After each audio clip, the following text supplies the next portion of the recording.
Buenos días, mi nombre es Pedro Rodríguez y yo voy a dar inicio al tema número 5 correspondiente a enfermedades pulmonares de origen vascular, correspondiente a la unidad temática Morfofisiopatología 2.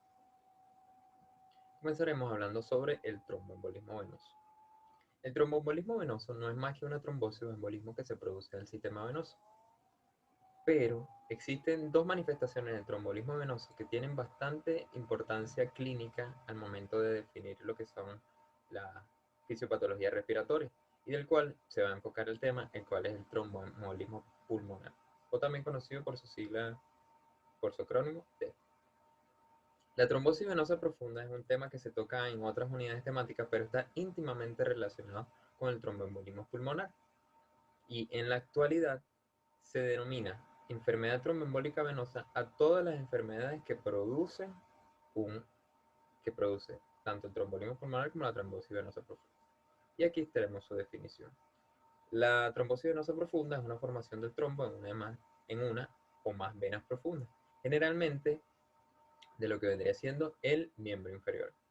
Mientras que el tromboembolismo pulmonar es la formación de un trombo que generalmente es por TBP, que se desprende convirtiéndose en émbolo, viajando por la circulación sistémica, enclavándose en forma de un émbolo, como se dijo, en el árbol arterial pulmonar.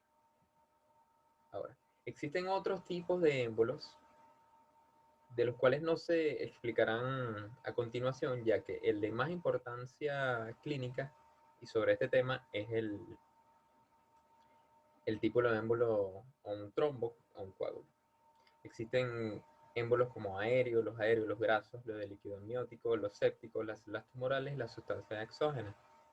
Esto es importante tenerlo claro porque si bien es de baja prevalencia, es importante saber que cualquier patología que pueda presentar uno de estos émbolos también puede producir un tromboembolismo pulmonar.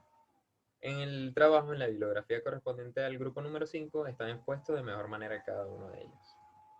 Ahora hablaremos sobre la epidemiología del TEP, que es muy importante al momento de estudiarla.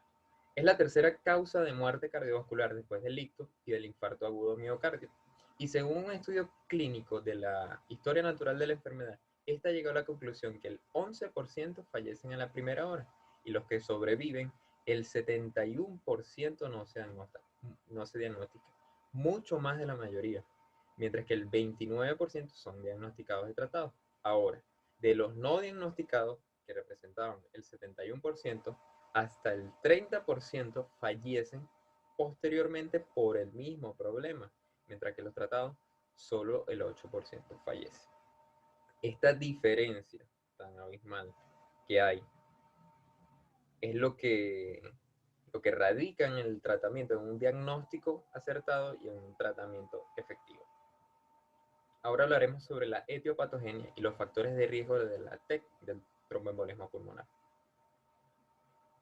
En 1856, el médico Rudolf Virchow definió o describió tres mecanismos fisiopatológicos por los cuales predisponen la formación de un trombo, la formación de trombosis, lo que él mismo denominó la triada de Virchow, que hoy día se sigue usando, en el cual consiste en una íntima relación de la lesión endotelial o de una disfunción endotelial, un estado de hipercoagulabilidad y un flujo sanguíneo normal o también denominado éxtasis.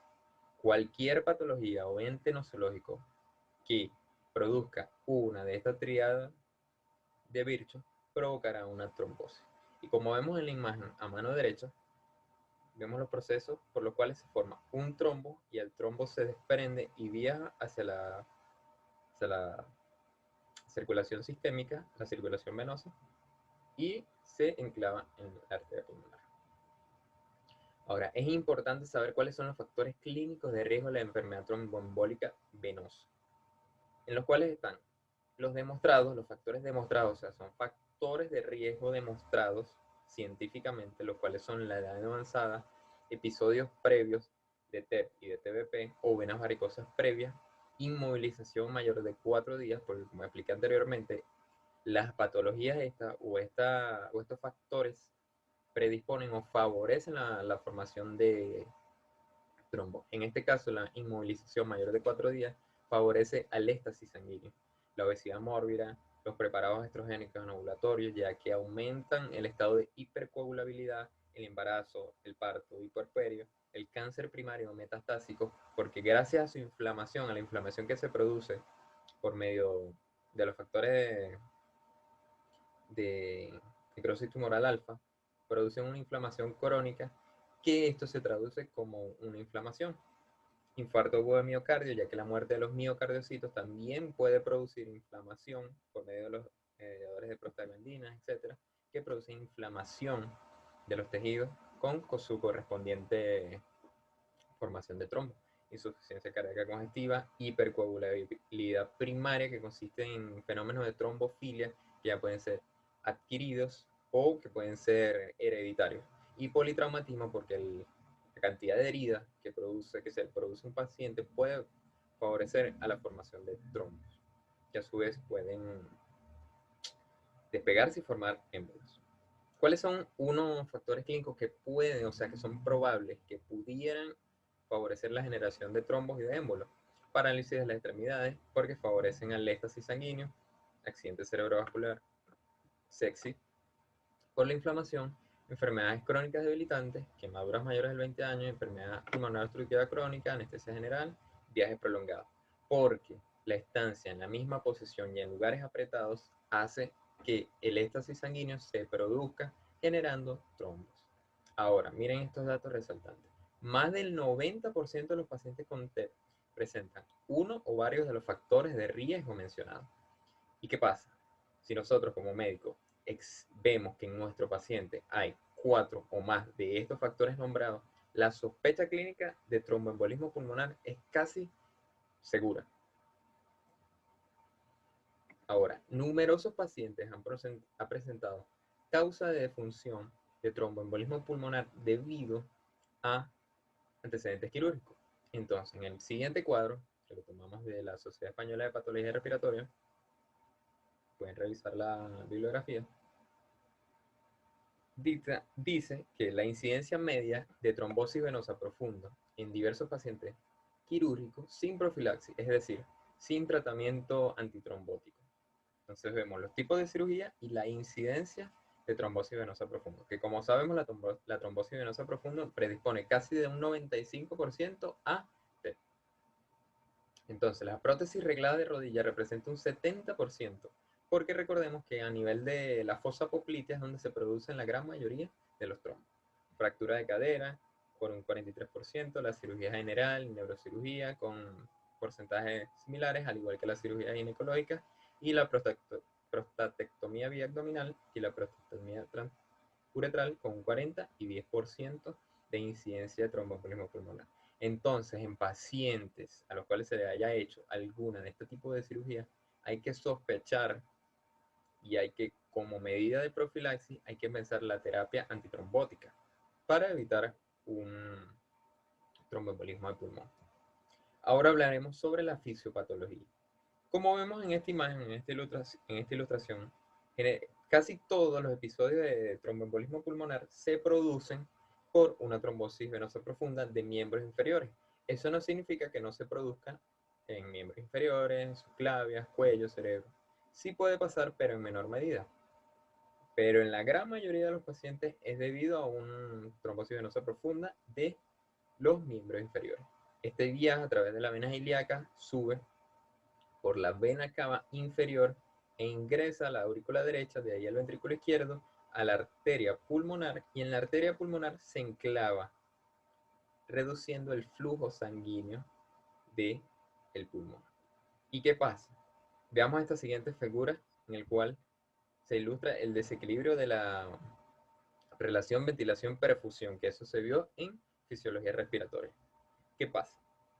Si se produce, como vemos en esta imagen, este punto negro es el coágulo sanguíneo. Si se produce una oclusión del flujo sanguíneo, en este caso del flujo venoso proveniente de la arteria pulmonar, ocurre lo que se denomina en fisiopatología el espacio muerto alveolar, que consiste en que nosotros respiramos y el aire entra a través de nuestros bronquiolos hasta nuestros alveolos, pero no es capaz de ejercer la hematosis porque se encuentra tapado el vaso y no puede generar la hematosis, por lo que se produce un espacio muerto alveolar, es decir, no se aprovecha el aire que se respira y no ocurre el cambio hematogaseoso, por lo cual la relación BQ está aumentada casi hacia el infinito, porque uno siempre respira, pero no ocurre eso. En caso del Sean, aprovechando que ya estamos aquí, no es tema correspondiente al nuestro, pero ¿qué pasa? Si la vía aérea es la que se encuentra comprometida, ya sea por un tumor, por expectoraciones, etcétera, etcétera, por cuerpos extraños, pasa todo lo contrario. La relación ventilación-perfusión sería igual a cero. ¿Por qué? Porque si bien está irrigado el alveolo, no entra oxígeno con el cual se pueda completar el cambio gaseoso. Y como vemos, esta es la relación normal que sí debería existir. Llega la sangre venosa proveniente del ventrículo derecho, junto con el oxígeno ocurre el cambio gaseoso y se produce la sangre oxigenada con abundante oximoglobina y viaja hacia la aurícula izquierda para ir a la circulación sistémica y irrigar todos los tejidos. Y aquí podemos ver todas las manifestaciones clínicas que serán explicadas a continuación por mi compañera, que se producen al momento del que el émbolo enclava en la arteria pulmonar. Comencemos de derecha a izquierda, como vemos aquí. Son muchas rayas que pueden confundir, pero si vamos de manera ordenada podemos entender mejor cada uno de los que pasa. Entonces, el émbolo proveniente del tromboembolismo pulmonar, de la trombosis venosa profunda, disminuye el lecho vascular. Al disminuir el lecho vascular o la luz vascular, aumenta la resistencia vascular de la arteria pulmonar. Si se aumenta la resistencia vascular, esto indirectamente aumentará la hipertensión pulmonar, produciendo lo que se denomina cor pulmonar. Cor, proveniente de latín cardias, que significa corazón, y pulmonales, que ya sabemos que es pulmón. Y el cor pulmonar es todas las patologías cardíacas de origen pulmonar. Entonces, si se produce una hipertensión pulmonar, se produce un cor pulmonar que es traducido como una hipertrofia del ventrículo derecho. Tanto una hipertrofia como una dilatación de ventrículo derecho, porque, retrocedamos, el flujo se vuelve retrógrado y se devuelve por la arteria pulmonar y empieza a dilatarse lo que vemos aquí. Empieza a dilatarse las cavidades del ventrículo derecho. Y también ocurre un flujo retrógrado hacia la aurícula derecha, lo que puede generar o dilatación o hipertrofia en caso de que aumente la presión pulmonar. Como nosotros sabemos de manera sencilla, y es un tip que le doy, como se está regurgitando, por aquí desemboca lo que vendría siendo la arteria yugular. Y en pacientes que tienen tromboembolismo pulmonar se ve que la yugular, la vena yugular, está injuritada cada vez que respira. Entonces volvamos otra vez a esta ilustración. Ya expliqué lo que pasa si aumenta la resistencia vascular, la hipertensión y el cor pulmonar. Ahora, como disminuye el lecho vascular, va a disminuir la perfusión, va a disminuir la cantidad de sangre que llega hacia los alveolos. Por lo tanto, aumenta el espacio muerto alveolar. ¿Y qué pasa? Como expliqué anteriormente, ocurre una alteración de la relación ventilación-perfusión y produce hipoxemia en el paciente. Si disminuye la perfusión, también va a disminuir el surfactante, que el surfactante es un lípido capaz de brindar, como por así decirle, evitar que las paredes alveolares colapsen. Pero como se ocurre una disminución de la perfusión y una disminución del surfactante, se produce una microtelectasia, o sea, los alveolos se colapsan, produciendo microtelectasias, una alteración de la relación BQ y una hipoxemia. Como dije anteriormente, todas estas patologías, la hipertrofia, vendría siendo la dilatación y el infarto en ciertos casos muy graves de tromboembolismo pulmonar, se traduce en una liberación de aminas mediadas por leucocitos y neutrófilos, que liberan sustancias como histaminas, aminas, etc., que producen un broncoespasmo. Y al momento de producir el broncoespasmo, se disminuye la luz del bronquio, produce unas atelectasias porque no está pasando el oxígeno por allá. Produce las atelectasias, produce una alteración y se produce hipoxemia. La liberación de aminas también influye tanto en el aumento de la permeabilidad, como ya sabemos, el aumento de la permeabilidad siempre se va a desembocar en un edema, en este caso intersticial, y en una vasoconstricción que va a aumentar la presión hidrostática y también se va a traducir en edema intersticial. Todo esto va a llegar a los receptores del bulbo raquídeo, específicamente en el centro cardiorrespiratorio, y va a producir una taquipnea compensatoria para compensar los niveles bajos de oxígeno con una hipocapnia, debido a que a la alteración de BQ no se puede intercambiar y no se puede intercambiar los gases hematológicos y se produce una hipocapnia, que vendría siendo la disminución de los niveles de CO2 en sangre. Continuando con tromboembolismo pulmonar, vamos a dar inicio a lo que es el cuadro clínico. Los pacientes con tromboembolismo pulmonar tienden a variar mucho en sus síntomas, ya que esta enfermedad no es característica en su desarrollo. Es por eso que un paciente puede llegar a ser asintomático, como otro puede ser tener un shock. La gravedad de los síntomas sí va a depender de la magnitud del embolismo como de la condición cardiorrespiratoria previa. Pero los síntomas más frecuentes son disnea a un 80%, dolor torácico y aprensión en un 60 a 70%. Esta tiende a confundir a los médicos en pensar en que es un infarto, por lo cual intentan e inician el tratamiento hacia esto. Tos en un 50%, hemoptisis en un 20% y en menor medida lo que es síncope, pero sí puede pasar alrededor de un 10% realmente. Al momento de la expresión física podemos ver los signos más frecuentes que son taquipnea y taquicardia, en menor medida fiebre, trombofibritis, sudoración, arritmia. También al momento de la auscultación podemos encontrar estertores o derrame pleural. A su vez se deben revisar lo que son los miembros inferiores por si hay una trombosis venosa profunda, que alrededor de un 25% de los pacientes la poseen. Ahora, el diagnóstico. Para nosotros poder realizar un diagnóstico tenemos que guiarnos por una serie de tablas o escalas que nos van a facilitar la comprensión de la trombosis, del tromboembolismo pulmonar. Ahora, primeramente tenemos que ver si hay una inestabilidad hemodinámica. Pero ¿cuál va a ser la definición de esto? O sea, ¿qué va a definir que sea una inestabilidad hemodinámica para dar que la embolia pulmonar es aguda y de alto riesgo? Los criterios van a ser parada cardíaca, si va a requerir reanimación pulmonar, shock obstructivo, que si tiene una presión arterial sistólica menor a 90 milímetros de mercurio o necesita de vasopresoras para poder alcanzar esta presión. Si tiene hipoperfusión sistémica con afección de órganos y la hipotensión persistente, que va a ser una presión arterial sistólica menor a 90 milímetros de mercurio o una caída de la presión sistólica mayor a 40 milímetros de mercurio, que va a durar más de 15 minutos y no va a estar causada ni por arritmia de nueva presión, ni hipovolemia, ni sepsis. Alguna de estas tres nos puede dar que estamos frente a una inestabilidad hemodinámica. Ahora, la más común va a ser la hipotensión persistente, que tampoco va a mejorar con líquidos.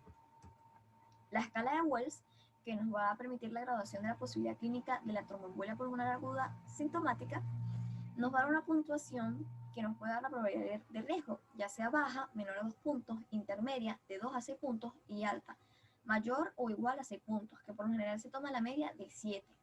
Ahora, ¿cuáles van a ser los criterios? Diagnóstico alternativo menos probable que la TEP, síntomas o signos de trombolia venosa profunda, antecedentes de tromboembolismo o trombosis venosa profunda, inmovilización de al menos 3 días o cirugía en el último mes, frecuencia cardíaca mayor a 100 latidos por minuto, hemoptisis o cáncer en tratamiento activo o paliativo en los últimos 6 meses. Por último, los criterios clínicos de PERT, por sus siglas en inglés. Ahora, este puntaje, si tenemos alguno positivo, nos va a permitir continuar con el diagnóstico de tromboembolismo pulmonar. Ahora, los criterios: edad mayor o igual a 50 años, frecuencia cardíaca mayor o igual a 100 latidos por minuto, saturación menor o igual a 94%, hemoptisis, uso de estrógenos, antecedente de tromboembolismo pulmonar o trombosis venosa profunda, edema unilateral del miembro inferior y antecedente de trauma o cirugía con requerimiento de hospitalización en las últimas 4 semanas. Teniendo estas escalas, tomándolas en cuenta, vamos a poder ver o realizar el diagnóstico propiamente dicho. Iniciamos con la inestabilidad hemodinámica. Al observar las tres ítems que nos pueden decir si sí es o no está presente, vamos a poder determinar. Si está presente, es un paciente inestable de alto riesgo. Vamos a realizar lo que es el electrocardiograma para ver si hay complicación o hay disfunción del ventrículo derecho, y el angioTAC para confirmar el TEP y el lugar de la obstrucción. Si no hay inestabilidad hemodinámica, el paciente está estable. Vamos a realizar lo que son los criterios de Wells. Estos nos van a dar el tipo de probabilidad. La probabilidad baja, menor a 2 puntos. Después de esto vamos a realizar lo que es la escala de PERC. Esto nos va a permitir ver si realizamos o no el dímero D. Si no nos da ningún punto, descartamos la presencia de un TEP. Ahora, si nos da un punto más, vamos a realizar lo que es el dímero D. Esta prueba tiende a ser altamente sensible, pero poco específica. Es decir, que si nos da negativa, podemos decir o estar en un 96% seguros de que no estamos frente a un TEP. Pero ahora, si es positiva, esto no quiere decir directamente sí, es un TEP. Por lo cual tenemos que realizar ahora lo que es la prueba de angioTAC. Ahora, la probabilidad intermedia de 2 a 6 puntos, realizamos directamente el dímero D, positivo, angioTAC, negativo, descartamos. Ahora, una probabilidad alta, mayor a 6 puntos, de una vez realizamos una imagen diagnóstica, ya sea angioTAC, gammagrafía BQ o angiografía pulmonar. Actualmente se recomienda mayormente lo que es el angioTAC, pero si hay alguna patología de base que impida su realización, se realiza la gammagrafía. Esto tiene como desventaja de que si el paciente tiene una patología respiratoria de base, nos va a salir alterado, por lo cual no nos puede confirmar el diagnóstico. Ahora, la angiografía pulmonar nos puede confirmar el diagnóstico, puede ser igual de buena que el angioTAC, pero es más invasiva y costosa. En las exploraciones complementarias vamos a realizar lo que es el electrocardiograma. Principalmente lo más común es taquicardia sinusal, es decir, complejo QRS normal, distancia entre R y R menor. Posterior a eso puede haber una sobrecarga del ventrículo derecho que se puede ver como un bloqueo de rama derecha. Vamos a observar en B1 altamente una S positiva, lo cual da con una T invertida, lo cual también se puede observar como RSR'. En B6 una S profunda y ancha y una T elevada. Por último, el característico del TEP S1QT-T3. ¿Qué quiere decir esto? Que en la derivación 1 vamos a tener una S profunda y ancha, mientras que en la derivación 3 vamos a tener una Q profunda y patológica, mientras que la T va a estar invertida y negativa. Ahora, en la parte de rayos X, por lo general esta tiende a ser normal, pero cuando hay alguna anomalía en esta nos puede seguir alentando al diagnóstico de tromboembolismo pulmonar. ¿Cuáles van a ser estos criterios? Bueno, primero que todo, la joroba de Hampton, que va a ser una condensación en la parte inferior del lóbulo del pulmón, del lóbulo pulmonar, que también se puede encontrar como un triángulo invertido, pero no es tan común. Ahora, el signo de Westermarck, que como podemos observar en esta radiografía, podemos ver lo que es la vasculatura pulmonar. Se ven acá condensadas. Ahora, en el signo de Westermarck es cuando no se ve, cuando hay una oligonemia. ¿Por qué? Porque la vasculatura, donde se encuentra la obstrucción, no va a permitir que continúe el flujo sanguíneo, por lo cual no se van a ver. Y por último, el signo de Fleissner, que es un aumento de la arteria pulmonar. La angioTAC, esta es la que sí nos va a dar el criterio, nos va a confirmar completamente que estamos ante un TEP. Esta permite a su vez ver la vasculatura arterial pulmonar hasta las subsegmentarias, y esta se hace por contraste. Esta imagen es una imagen transversal, tomada transversal, por lo cual podemos ver hiperdensa lo que es la arteria pulmonar, y esta parte que está hipodensa es lo que es el trombo, va a venir siendo lo que es el trombo. A su vez podemos ver que no hay continuidad de la vasculatura pulmonar, y acá también se puede observar otra. Debajo de este están los ventrículos y se puede seguir viendo. Por último, el pronóstico, manejo y tratamiento. Para poder realizar un pronóstico, y a su vez ver el tratamiento, tenemos que utilizar la escala de PESI, por sus siglas en inglés, que nos van a permitir ver la gravedad de la embolia pulmonar, y esta puede tener la versión original y la versión simplificada. Se han demostrado estudios que el uso de las dos no va a tener mucha diferencia. Entonces, ¿cuáles van a ser los parámetros? Edad, sexo, cáncer, insuficiencia cardíaca crónica, enfermedad pulmonar crónica, frecuencia cardíaca mayor a 110 latidos por minuto, presión arterial sistólica menor a 100 milímetros de mercurio, frecuencia respiratoria mayor a 30 respiraciones por minuto, temperatura menor a 36 grados centígrados, un estado mental alterado y una saturación arterial de oximoglobina menor a 90%. Estos van a tener una puntuación que nos van a poder observar cuál es el estrato de riesgo, ya sea bajo o intermedio. En el estrato de riesgo bajo vamos a tener clase 1, clase 2 o 0 puntos, y en el riesgo intermedio clase 3, 4 y 5 o mayor a 1 punto. Ahora, riesgo bajo, menor o igual a 65% es un riesgo de muerte a 30 días muy bajo, mientras de 66 a 85% riesgo de muerte bajo. 0 puntos, riesgo de muerte a 30 días de un 1%. Ahora, en el riesgo intermedio, de 86 a 105 puntos, riesgo de muerte moderado de 106 a 125 puntos, riesgo de muerte alto, y por último, mayor a 125 puntos, riesgo de muerte muy alto. Mayor a un punto, riesgo de muerte a 30 días de 10 a 0.9% de muerte. Ahora, en el riesgo intermedio se tiende a dividir también que si hay compromiso del ventrículo derecho, va a ser un riesgo intermedio con riesgo de muerte alto. Mientras que si no, puede ser riesgo de muerte moderado. Ahora, conociendo esto, vamos a ver su manejo y tratamiento. En el paciente inestable de alto riesgo tenemos que tratarlo con urgencia. Vamos a utilizar lo que son anticoagulantes, como la heparina de bajo peso molecular, y los trombolíticos como activadores del plasminogen tisular para poder degradar el trombo. Ahora, si con los trombolíticos no vemos mejoría ni que se está eliminando el trombo, vamos a realizar lo que es un cateterismo o trombectomía. Se recomienda más la realización de la trombectomía.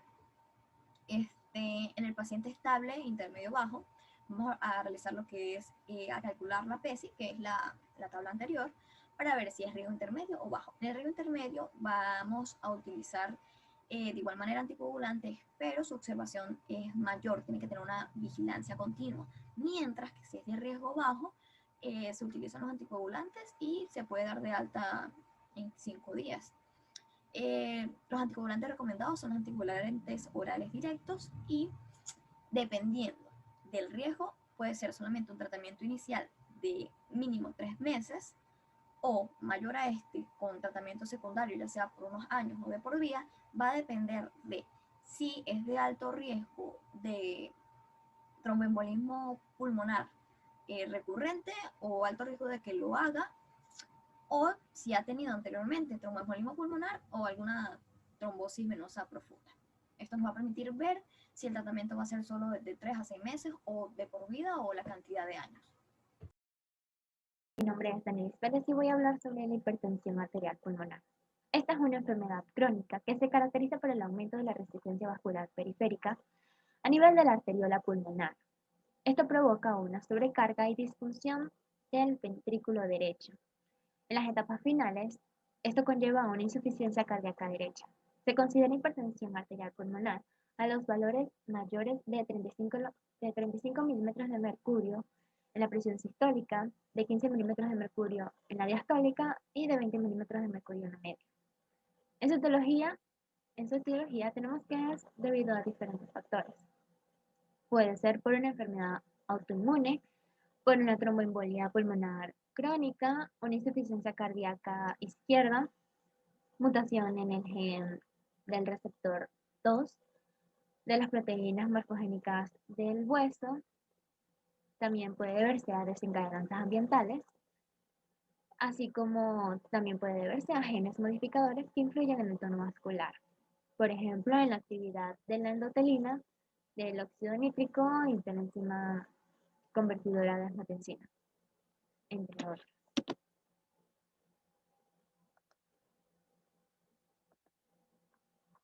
El receptor 2 de las proteínas morfogénicas de los huesos BMPR2 por sus siglas en inglés. Sus señales en las células musculares lisas vasculares inhiben la proliferación y favorecen la apoptosis en condiciones fisiológicas. En condiciones patológicas, las señales defectuosas van a provocar una hiperplasia de las células musculares lisas y un aumento de la resistencia vascular. El endotelio es fundamental para el control de la proliferación celular y para la regulación del tono vascular. Esto debido a que existe un equilibrio entre la síntesis endotelial de agentes vasodilatadores y antiproliferativos, como lo es la prostaciclina y el óxido nítrico, y de agentes vasoconstrictores y mitógenos celulares, como el tromboxano y la endotelina. En la hipertensión arterial pulmonar idiopática, se ve aumentada la excreción de tromboxano, hay una disminución en la expresión de sintasas de prostaciclina y óxido nítrico y un aumento en la producción pulmonar de endotelina 1. El desequilibrio de la síntesis de estos mediadores favorecen el aumento del tono vascular, así como provocan lesiones en las estructuras vasculares.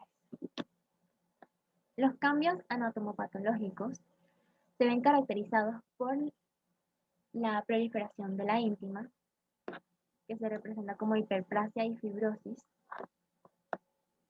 como se ve en la imagen, hipertrofia de la capa media y un aumento de la adventicia, así como lesiones flexiformes, como lo son los trombos in situ en las arterias pulmonares pequeñas y arteriolas. Día, mi nombre es Eric Rivero. Les voy a hablar acerca de la hipertensión pulmonar. Manifestaciones clínicas de la hipertensión pulmonar. Los síntomas. Decimos que a partir de la anamnesis, los síntomas más frecuentes que se pueden observar son la disnea de esfuerzo, episodios sincopales o presincopales con el esfuerzo, el dolor torácico, fatiga, palpitaciones y edema periférico. El síncope y el dolor torácico con el ejercicio orientan una mayor limitación del gasto cardíaco. Signos. A partir de la exploración física podemos determinar los signos más frecuentes de la hipertensión pulmonar, como lo son el refuerzo y o desdoblamiento del segundo tono cardíaco en el foco pulmonar, fermento palpable en el borde external izquierdo, soplo sistólico e insuficiencia tricuspidia, soplo diastólico e insuficiencia pulmonar que se percibe en el borde external izquierdo, conocido como soplo de Graham-Steele. Cuando existe una disfunción del ventrículo derecho, se observa un aumento de la presión venosa yugular, aumento de la onda B del pulso yugular, ingurgitación yugular, reflujo hepatoyugular, edemas maleolares y hepatomegalia. Diagnóstico. La herramienta fundamental para la detección de la hipertensión pulmonar es el ecocardiograma transtorácico. Si en dicho examen la probabilidad de hipertensión pulmonar es alta o intermedia, debe descartarse cardiopatía izquierda o enfermedad respiratoria que la justifiquen. Si estas no se confirman, se realizará capnografía de ventilación y perfusión para descartar un tromboembolismo pulmonar. Se pueden realizar otras pruebas diagnósticas, como una radiografía de tórax. Normalmente se puede observar un ensanchamiento de lo que serían las arterias pulmonares principales y de sus ramas proximales, con disminución de la vascularización periférica. También se puede realizar un electrocardiograma, que es anormal en el 90% de los casos. Decimos que los hallazgos más comunes son una desviación del eje QRS hacia la derecha y signos de hipertrofia ventricular derecha con ondas R monofásicas en B1 y ondas S persistentes en B5 y B6. También se puede realizar una exploración funcional respiratoria que permite evaluar la repercusión sobre la función respiratoria. Se puede realizar una tomografía computarizada, una prueba de esfuerzo, se puede realizar pruebas sencillas como la prueba de marcha de 6 minutos o pruebas más complejas como la prueba de esfuerzo cardiopulmonar. También se puede emplear se puede realizar un estudio hemodinámico pulmonar practicado mediante cateterismo cardíaco derecho. El tratamiento. El tratamiento farmacológico consiste en la administración de antagonistas del calcio, como nifedipino y el diltiazem en dosis altas. Entre los fármacos específicos, estos se dividen en 4 grupos. Los prostanoides, los antagonistas de los receptores de la endotelina 1, los inhibidores de la fosfodiesterasa 5 y estimuladores de la guanilatociclasa soluble. Entre los del grupo prostanoide tenemos el epoprostenol. Se debe administrar una dosis de 20 a 40 nanogramos por kilogramos de peso por minuto. Se puede administrar iloprost cada 4 horas en dosis de 2,5 a 5 microgramos por sesión. O treprostinil con una dosis de 20 a 80 nanogramos por kilogramos de peso por minuto. Entre los antagonistas de los receptores de la endotelina 1 tenemos el bosentan con una dosis de 125 miligramos cada 12 horas. El ambrisentan con una dosis de 5 o 10 miligramos por día. Y el macitentan con una dosis de 10 miligramos cada 24 horas. Entre los inhibidores de la fosfodiesterasa 5 tenemos el sildenafilo, se debe aplicar una dosis de 20 miligramos cada 8 horas, y el tadalafilo, una dosis de 40 miligramos cada día. Por último, tenemos los estimuladores de la guanilatociclasa soluble. Tenemos el riociguat, que con una dosis se debe administrar con una dosis de 1 miligramo cada 8 horas hasta 2,5 miligramos cada 8 horas. Tenemos los procedimientos invasivos, el trasplante pulmonar y la septostomía auricular. El trasplante pulmonar debe reservarse para los pacientes que no responden al tratamiento médico óptimo, incluida la administración intravenosa de epoprostenol. Actualmente suele realizarse trasplante bipulmonar. Y en el caso también se puede realizar como ya dije, una septostomía auricular, que es un procedimiento paliativo y consiste en la creación de un cortocircuito intracardíaco de la aurícula derecha a la izquierda, con el objetivo de disminuir las presiones de llenado del ventrículo derecho. Gracias.